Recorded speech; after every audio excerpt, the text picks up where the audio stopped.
Assalamualaikum warahmatullahi wabarakatuh. Innal hamdalillah nahmaduhu wa nasta'inuhu wa nastahdihi wa na'udzu billahi min shururi anfusina wa min sayyiati a'malina man yahdihillahu fala mudilla lahu wa man yudlil fala hadiya lahu. Asyhadu an la ilaha illallah wahdahu la syarika lahu wa asyhadu anna Muhammadan abduhu wa rasuluhu la nabiyya ba'dahu. Allahumma fassalli wa sallim wa barik wa an'im ala nabiyyina Muhammadin wa ala alihi wa ashabihi ajma'in, amma ba'd. Ma'asyiral muslimin, para jamaah yang dimuliakan Allah Subhanahu wa taala.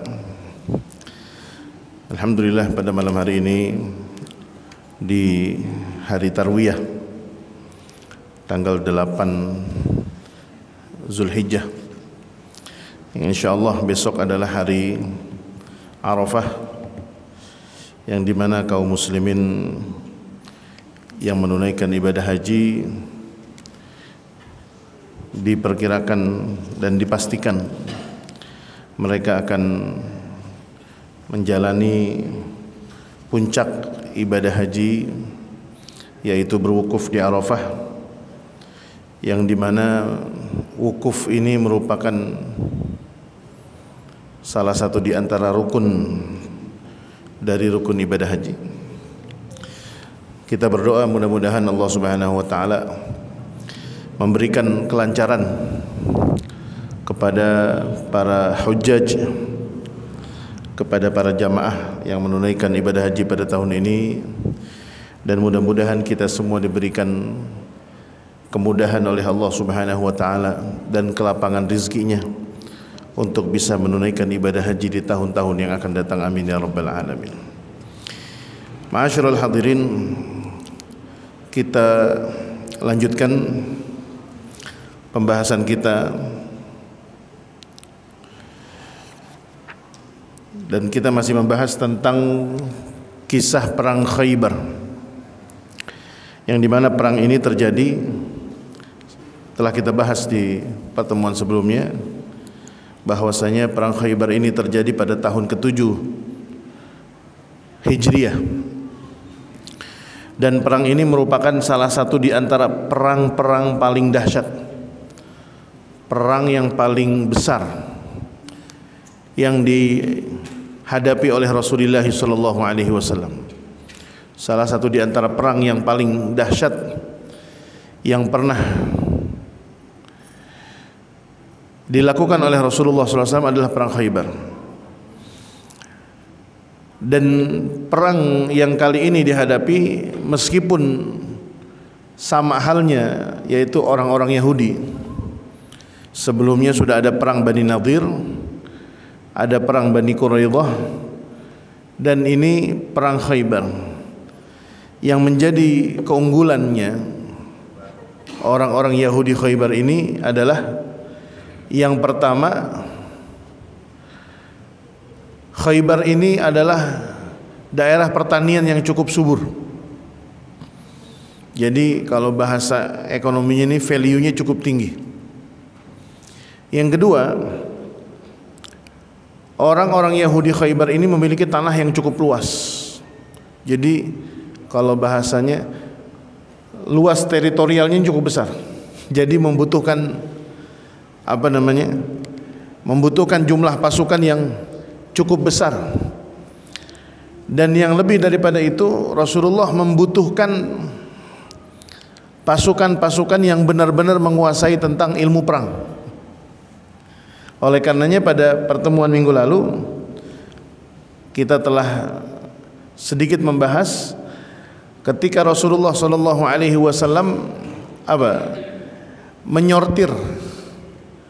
menyortir orang-orang atau pasukan, justru disortir. Tentunya mereka yang disortir yang paling utama orang-orang munafik. Meskipun nanti akan ada kisah bagaimana orang-orang munafik ini membuka komunikasi membuka komunikasi dengan orang-orang Yahudi Khaybar dan membocorkan misi Rasulullah SAW, meskipun tidak berhasil. Dan nanti akan ada sekutu dari orang-orang Yahudi Khaybar ini, ada suku yang bernama Ghatafan, suku Ghatafan, yang pada akhirnya Ghatafan pun menarik diri. Sekutunya Yahudi Khaybar yang bernama suku Ghatafan ini kemudian menarik diri karena saking takutnya menghadapi peperangan ini. Nah, dikala Rasulullah SAW beliau mengumumkan, kalau menurut versinya Al-Imam Al-Mubarakfuri dalam kitabnya mengatakan, Al-Muallif rahimahullah, falamma arada Rasulullah SAW al-khuruj ila Khaybar, ketika Rasulullah mau keluar menuju Khaybar, beliau mengumumkan satu hal, dan ini jarang dilakukan oleh Rasulullah kecuali di perang Khaybar. A'lana alla yakhruja ma'ahu illa raghibun fil jihad. Yang boleh ikut berjihad di Khaybar ini cuma orang-orang yang pernah berperang sebelumnya. Kenapa? Falam yakhruj illa ashabus syajarah wa hum 1400. Setelah disortir yang berangkat cuma 1400 orang. Padahal jumlahnya lebih banyak dari itu. Kalau tanpa disortir mungkin jumlahnya lebih dari 1400. Kenapa? Ada pensortiran dilakukan oleh Rasulullah. Yang pertama, tentunya Rasulullah tidak ingin berangkat ke Khaybar kecuali bersama orang-orang yang berpengalaman. Karena Khaybar ini perkebunan, Pak. Satu, yang kedua memiliki benteng yang luas. Nanti kita akan bahas sedikit nih. Ada 5 benteng besar yang dimiliki oleh orang Yahudi. Dan itu benteng dibangun bukan karena perang. Jadi mereka udah punya benteng sendiri. Sebelum terjadinya perang mereka sudah ngebangun itu sebagai bentuk apa ya, pertahanan mereka lah, bahasanya begitu. Yang pertama, Rasulullah mengumumkan kalau ada yang mau ikut dan belum pernah perang jangan ikut. Pertama apa? Karena Khaybar itu tadi luas, areanya cukup besar. Jazakumullah khair. Areanya cukup luas. Yang kedua, banyak apa namanya, benteng. Dan yang ketiga, nah ini nih yang cukup menarik. Jangan ada yang berjihad kalau mengharapkan ghanimah saja. Karena itu tadi di Khaybar itu menarik. Nanti akan ada beberapa pembagian harta rampasan perang dari Khaybar. Ada beberapa perkebunan yang terkenal, Fadak dan sebagainya. Wastamala 'ala al-Madinati Siba' bin Ghurtufah al-Ghifari. Dan dalam perang ini Rasulullah SAW di antara hal yang beliau rahasiakan adalah siapa yang akan menjadi panglima perang nanti. Jadi ketika berangkat dari Madinah, biasanya itu di perang-perang yang lainnya beliau mengumumkan perang ini akan dipimpin oleh fulan, meskipun Rasulullah ada di situ. Tetapi untuk perang Khaybar tidak. Beliau ketika ditanya siapa yang akan menjadi membawa bendera, beliau Rasulullah SAW mengatakan, aku akan mengumumkannya di sana. Siapa kira-kira yang jadi? Ada yang ingat ya? Hah? Siapa? Hah? Siapa? Ali bin Abi Thalib. Beliau ketika di Khaybar itu mengumumkan apa namanya, orang yang akan menjadi petugas pertama, pembawa apa namanya, bendera, panji, kalau bahasa kita panji perang. Yang kedua, di situ Rasulullah SAW melakukan penugasan terhadap beberapa orang. Yang pertama yang ditugaskan, kalau bahasa kita sekarang itu namanya istilahnya jalur evakuasi. Jadi seumpama nanti akan terjadi kekalahan, karena prediksinya kaum muslimin waktu itu adalah orang-orang Yahudi Khaybar itu dipastikan akan mengerahkan pasukan dari Ghatafan. Ghatafan ini cukup besar, Pak. Bangsa Arab yang waktu itu belum beriman kepada Rasulullah sallallahu alaihi wasallam dan belum memeluk Islam. Meskipun nanti di akhir menjelang peperangan, ketika orang-orang Yahudi Khaybar itu mengkonfirmasi agar mereka bisa membantu orang-orang Khaybar, ternyata mereka menarik diri. Dan disinilah awal kepanikan orang-orang Yahudi Khaybar.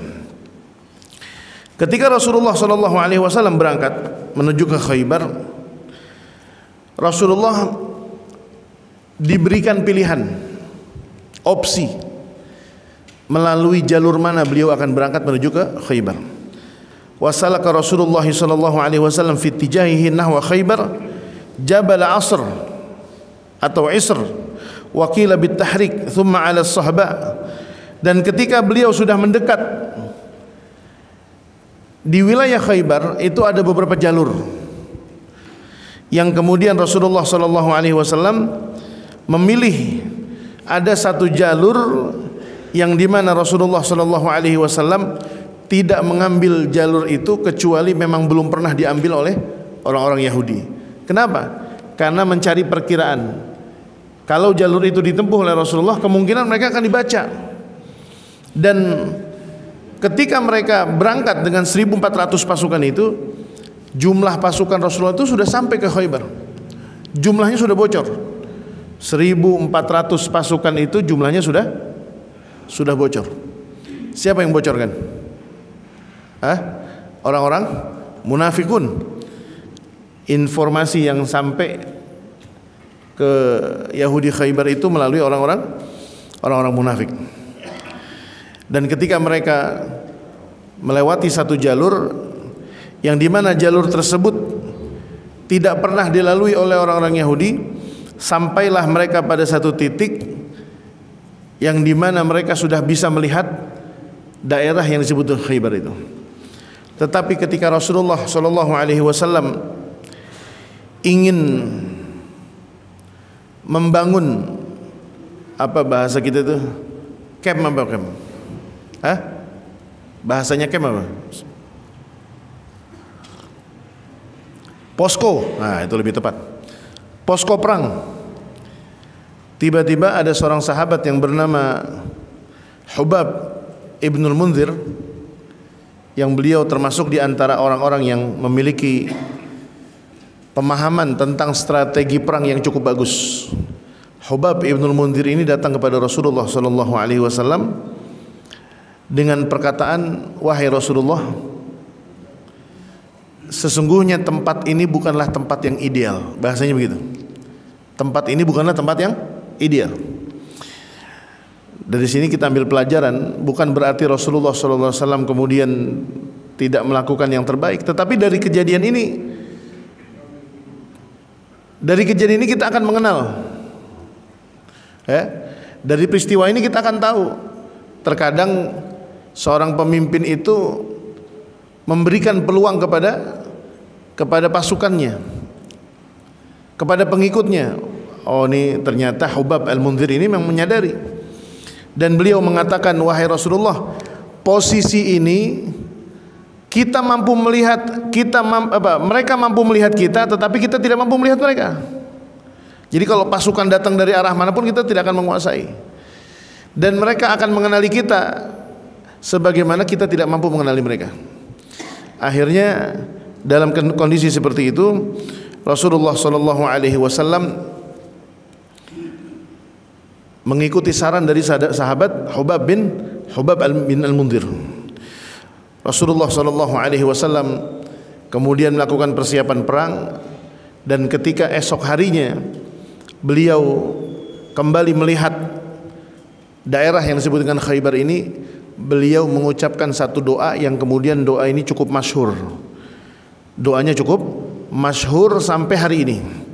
Ini doa untuk pertama kalinya diucapkan oleh Rasulullah SAW di Khaybar. Bunyi doanya apa? Walamma dana min Khaybar wa ashrafa 'alaiha. Ketika Rasulullah sudah mendekati daerah Khaybar, Rasulullah tiba-tiba mengatakan kepada para sahabatnya, qifu, berhentilah kalian. Fawaqafal jaishu, dan berhentilah semua pasukan.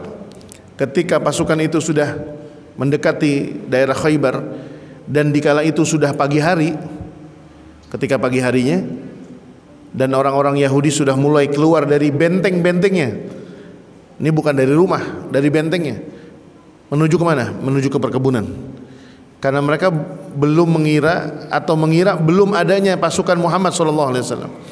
Ketika Rasulullah melihat daerah Khaybar, beliau mengucapkan sebuah doa yang berbunyi, Allahumma rabbas samawati sab'i wa ma adlalna, wa rabbal aradina sab'i wa ma aqlalna, wa rabbas syayatini wa ma adlalna, wa rabbar riyahi wa ma adrayna, fa inna nas'aluka khaira hadhihi al-qaryah wa khaira ahlaha wa khaira ma fiha, wa na'udzu bika min syarri hadhihi al-qaryah wa syarri ahlaha wa syarri ma fiha. Kemudian beliau mengatakan kepada para sahabatnya, aqdimu bismillah. Kalau kita lihat di dalam kitab-kitab doa hari ini, buku-buku zikir yang masyhur itu kitab yang disusun oleh Al-Imam An-Nawawi, nama kitabnya adalah Al-Azkar. Al-Azkar, kitab tentang zikir. Salah satu di antara doa yang disunnahkan kalau kita mau masuk ke satu kampung yang dimana perkampungan itu belum pernah kita masuki sebelumnya, atau sudah lama kita tidak berkunjung. Misalnya kalau Bapak punya rumah di daerah, mungkin di Garut atau di Tasik, ya, tinggalnya di Jakarta, kesana cuma setahun sekali.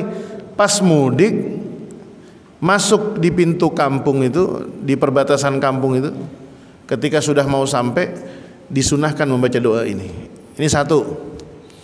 Yang kedua, sebagian ulama menjadikan potongan yang pertama dari doa ini, Allahumma rabbas samawati sab'i wa ma adlalna, wa rabbal aradina sab'i wa ma aqlalna, wa rabbas syayatini wa ma adlalna, wa rabbar riyahi wa ma adrayna.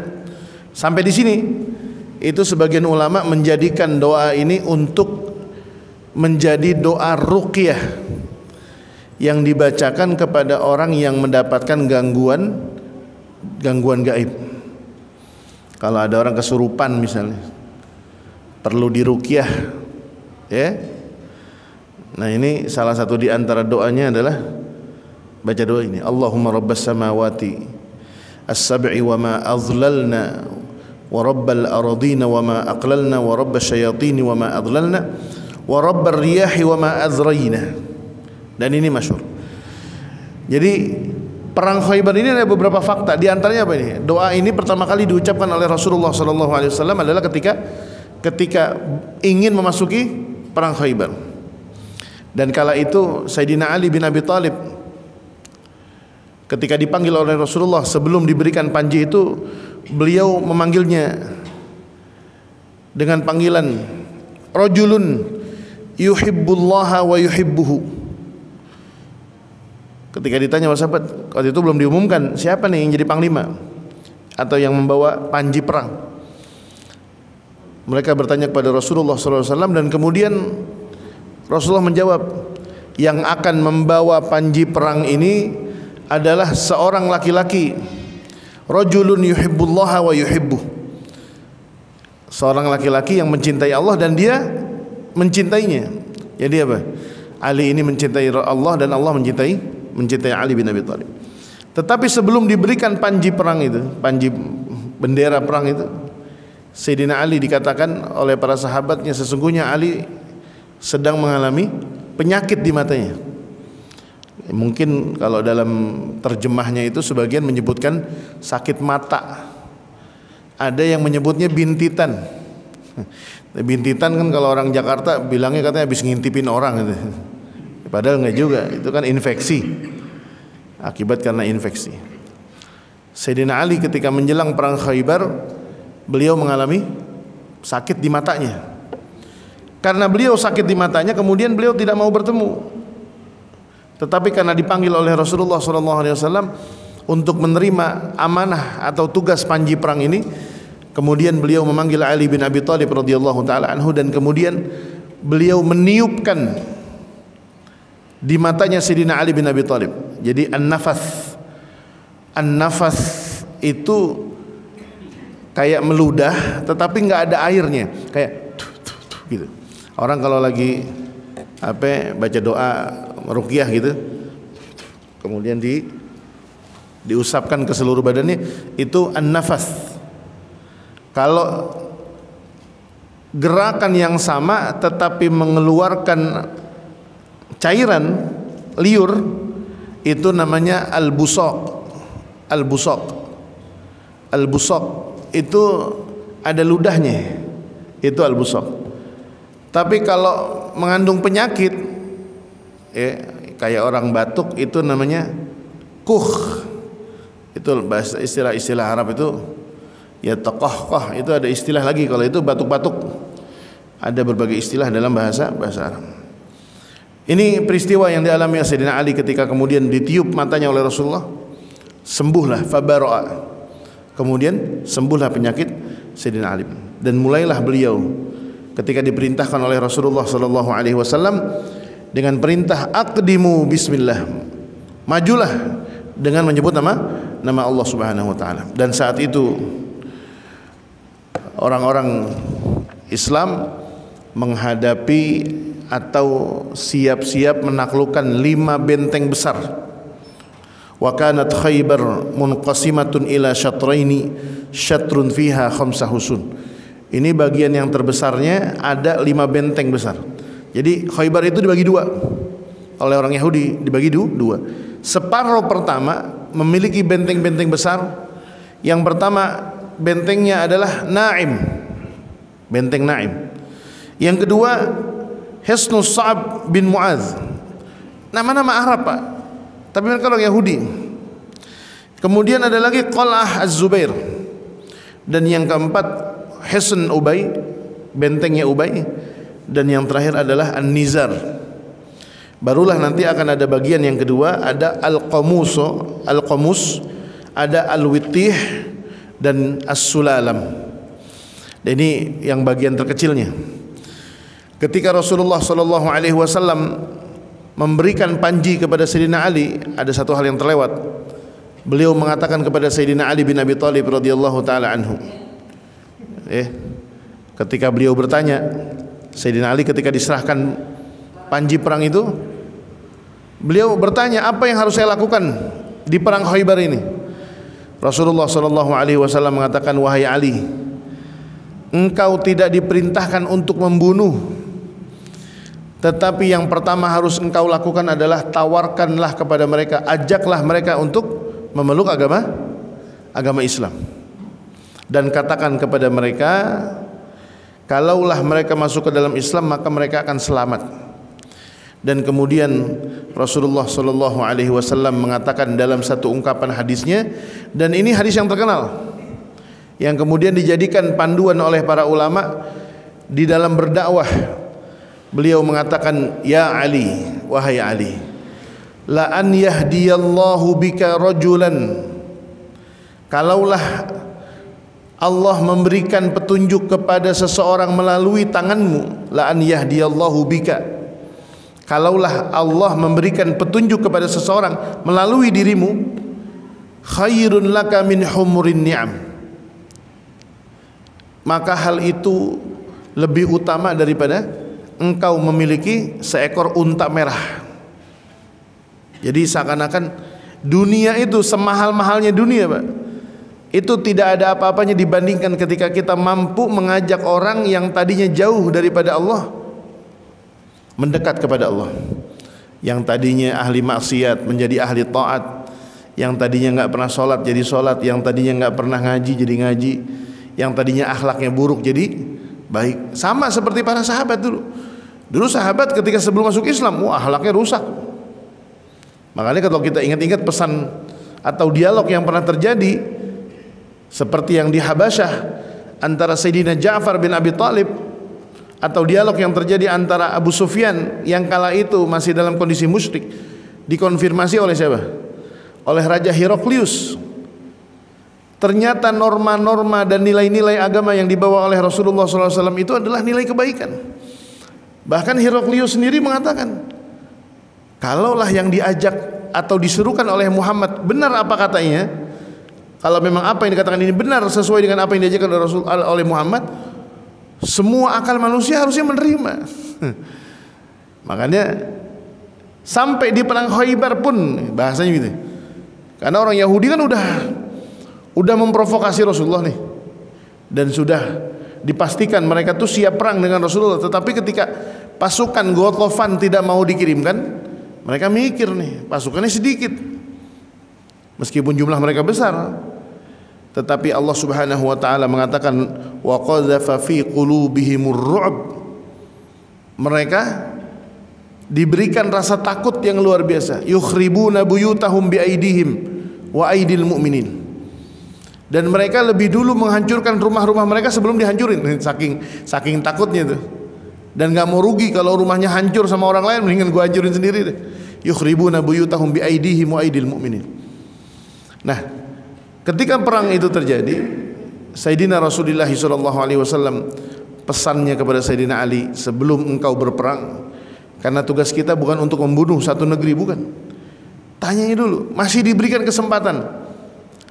Kata Sayyidina Rasulullah mengatakan, la an yahdiyallahu bika rajulan wahidan khairun laka min humurin ni'am. Artinya apa?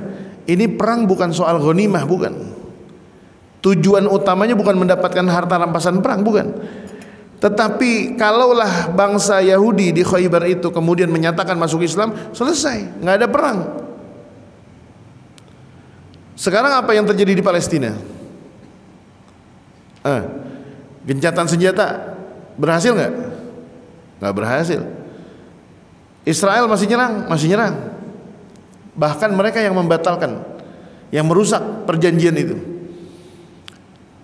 Dengan pertimbangan kemanusiaan, ada mediasi dengan PBB, Dewan Keamanan PBB, Uni Eropa dan lain sebagainya. Semua dimediasi. Katakan mereka melakukan itu atas nama kemanusiaan, Ayo perang diberhentiin gitu. Katakan atas dasar kemanusiaan, tetapi apa yang terjadi? Israel tetap memilih opsi untuk ibadatul insan. Bukan ibadah dengan alif, dengan hamzah. Ibadah, genosida. Belum lama yang keluar itu ada sebuah statement dari salah seorang anggota Knesset. Knesset itu parlemennya Israel. Dia menyebutkan bahwasanya bahkan anak-anak bayi di Palestina itu harus dibunuh karena mereka adalah benih-benih teroris, benih-benih orang-orang jahat yang akan membunuh kami di kemudian hari. Coba ini otak, pola pikir macam apa? Dan sampai sekarang tidak ada yang mampu, belum ada yang mampu menghentikan keganasan Zionis. Bahkan yang kemarin lebih memilukan lagi,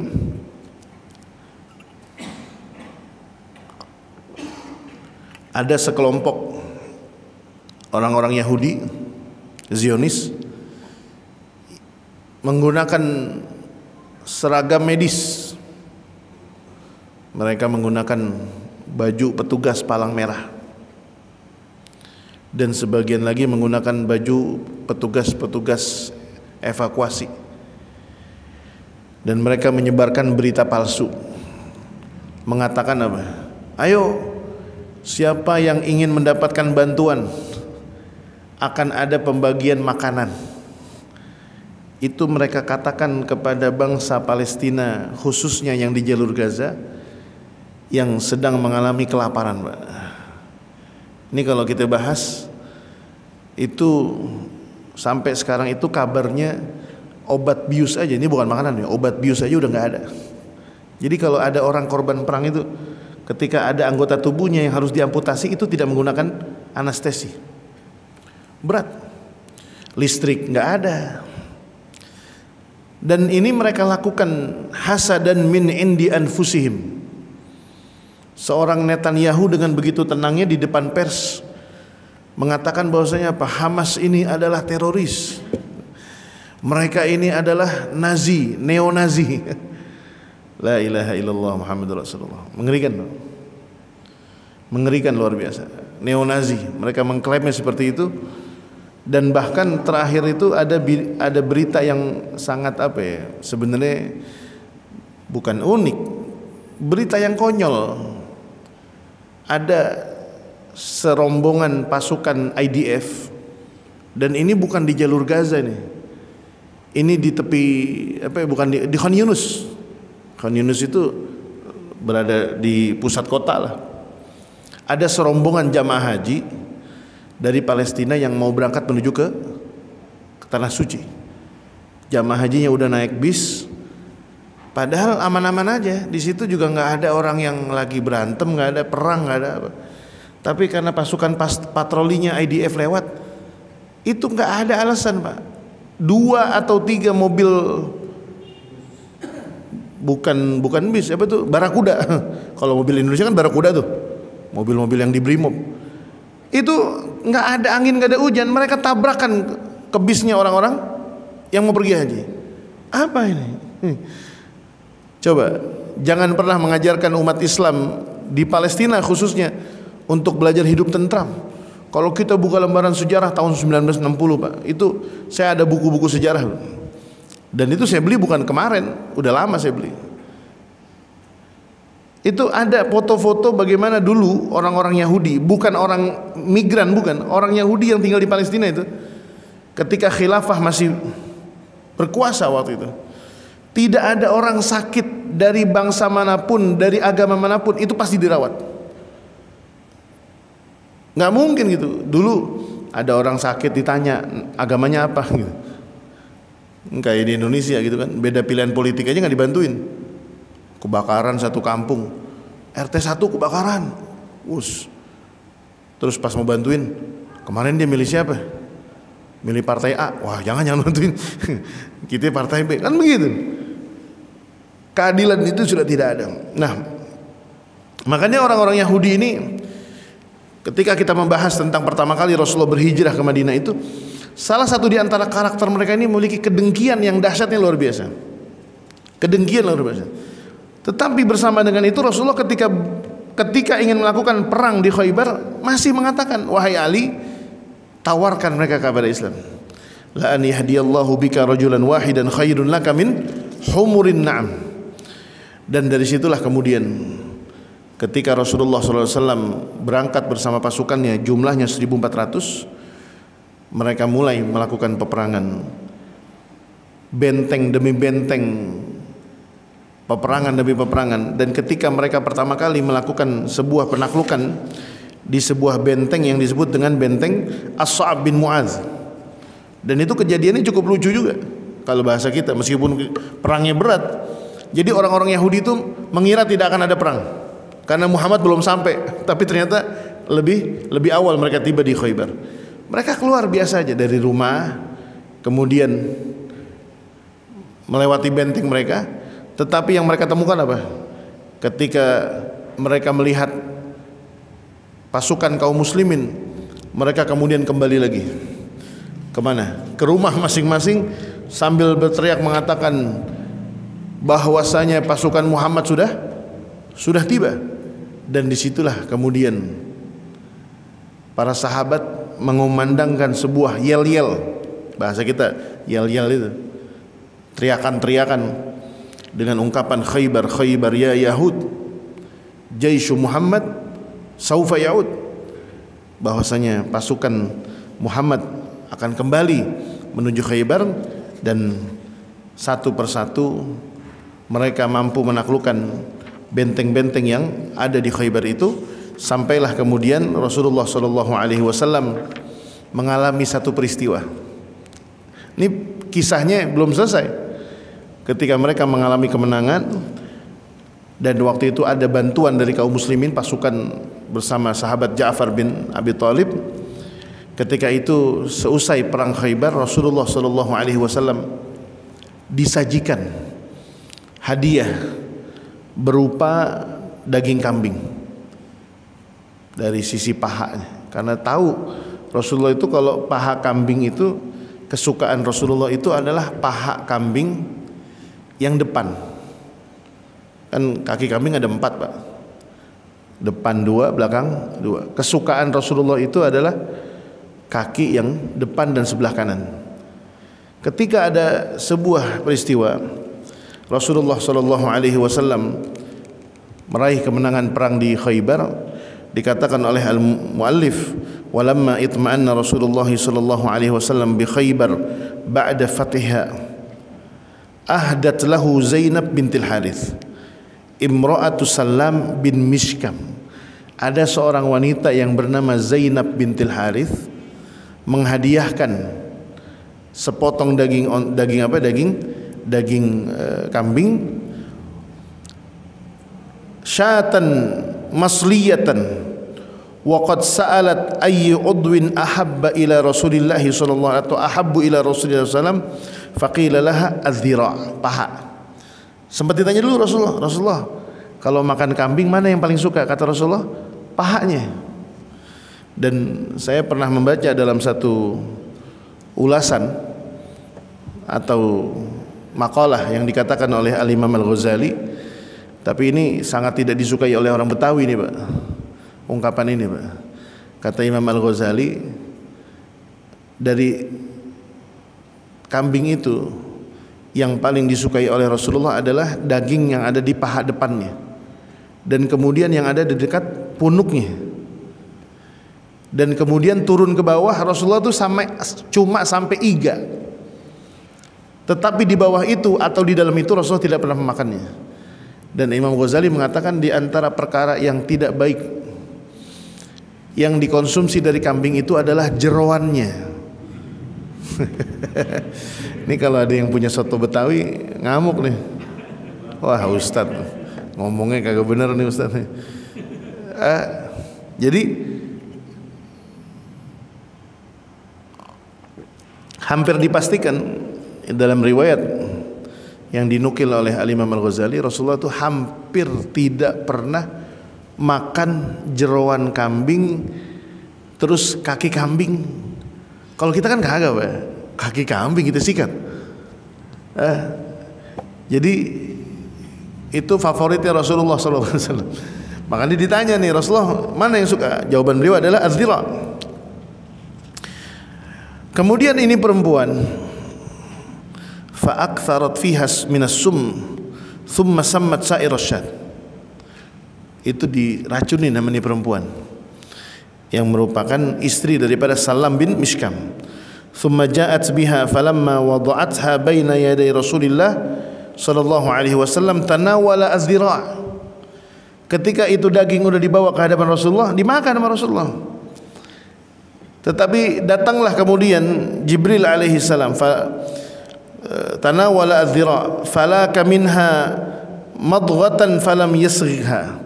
Ketika beliau baru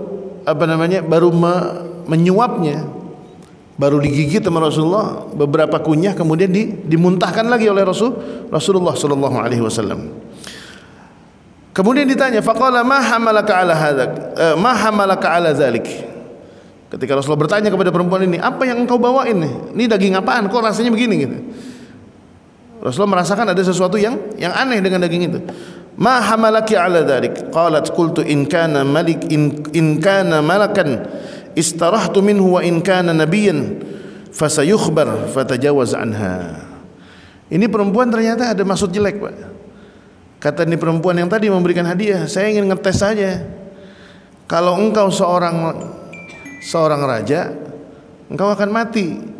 Tetapi kalau engkau seorang nabi, engkau akan mendapatkan kabar dari langit, engkau seorang mendapatkan wahyu. Wa kana ma'ahu Bishr bin al-Bara' bin Ma'rur akhadha minha aklatan fa asaghaha famata minha. Kemudian ada seorang sahabat yang bernama Bishr bin al-Bara'. Ketika ngelihat Rasulullah itu daging yang tadi digigit kemudian dimuntahin lagi, ini sahabat yang nama Bishr ini penasaran. Coba Rasulullah, saya cobain. Padahal tuh daging isinya udah penuh dengan racun, dimakan, mati sahabatnya. Famat. Waqtalafatir riwayat fit tajawuz 'anil mar'ati wa qatliha. Ada yang mengatakan perempuan itu kemudian dibunuh karena telah berkhianat. Itulah yang kemudian ada indikasi bahwasanya perempuan ini diperintah oleh orang-orang munafik yang bekerja sama dengan orang-orang Yahudi.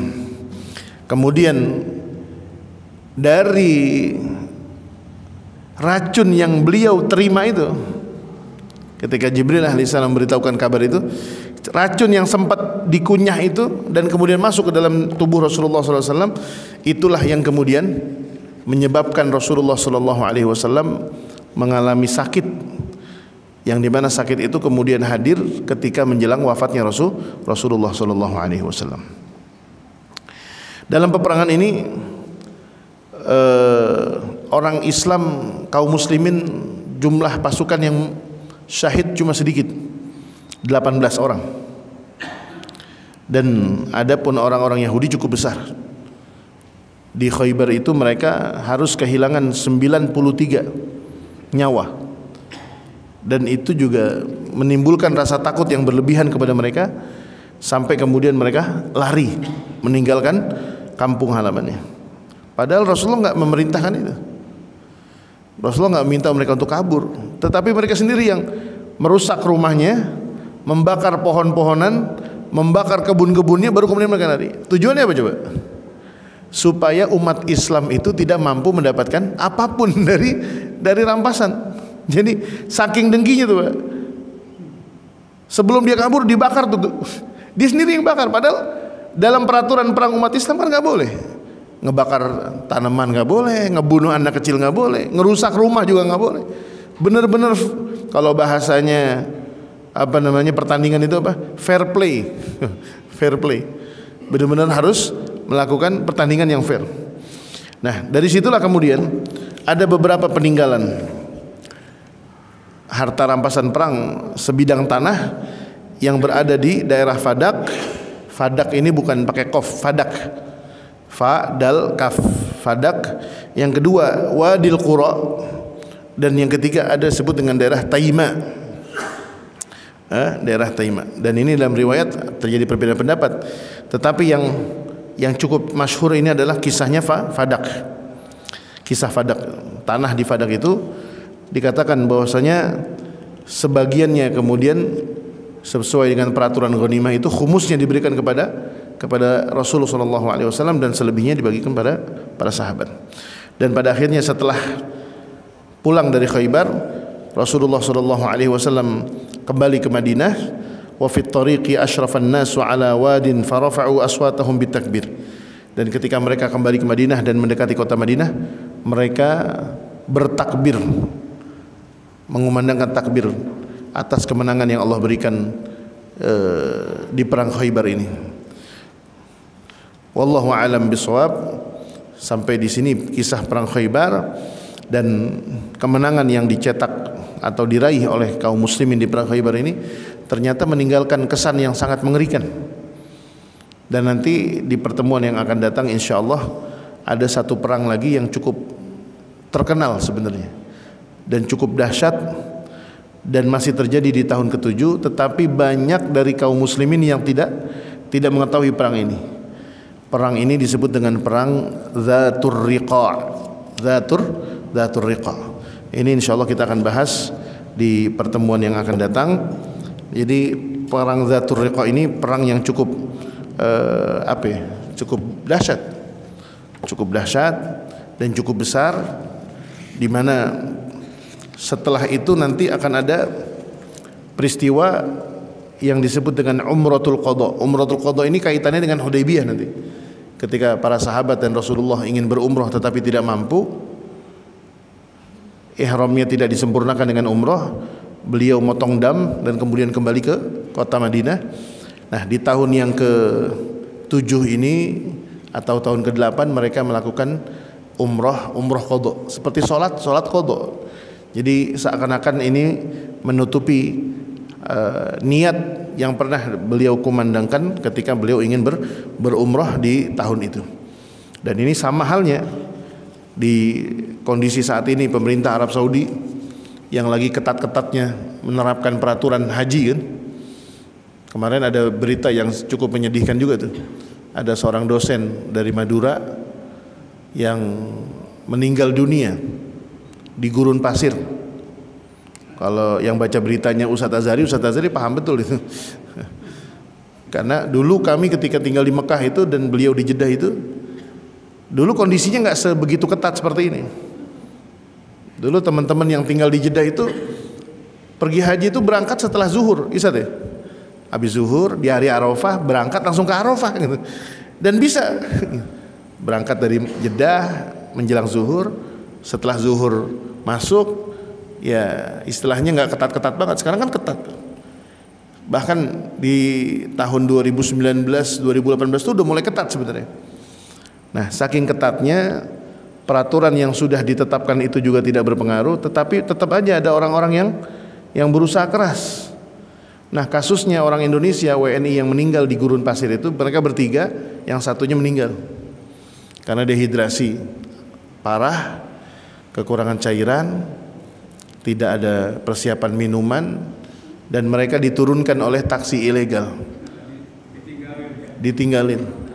Karena taksinya itu juga takut kalau dia ketangkep kena kurungan dan dendanya besar, akhirnya hajinya tidak disempurnakan. Dan ini seperti halnya orang yang berumrah, kalau tidak disempurnakan maka dia harus bayar dam. Dan yang lebih menyedihkannya lagi adalah ketika yang bersangkutan meninggal dunia. Mudah-mudahan Allah terima niatnya dan mudah-mudahan kita semua diberikan kesempatan untuk berhaji. Wallahu a'lam bishawab. Insyaallah kita akan lanjutkan di Rabu yang akan datang membahas perang Zatur Riqa, dan insyaallah jangan lupa besok semua kita berpuasa sunnah Arafah, puasa hari Arafah, dengan harapan mudah-mudahan Allah Subhanahu wa taala menerima amal ibadah kita dan mengampuni dosa-dosa kita. Amin ya rabbal alamin. Wa sallallahu ala nabiyyina Muhammadin wa ala alihi wa sahbihi wasallim walhamdulillahi rabbil alamin. Kurang lebih mohon maaf. Assalamualaikum warahmatullahi wabarakatuh.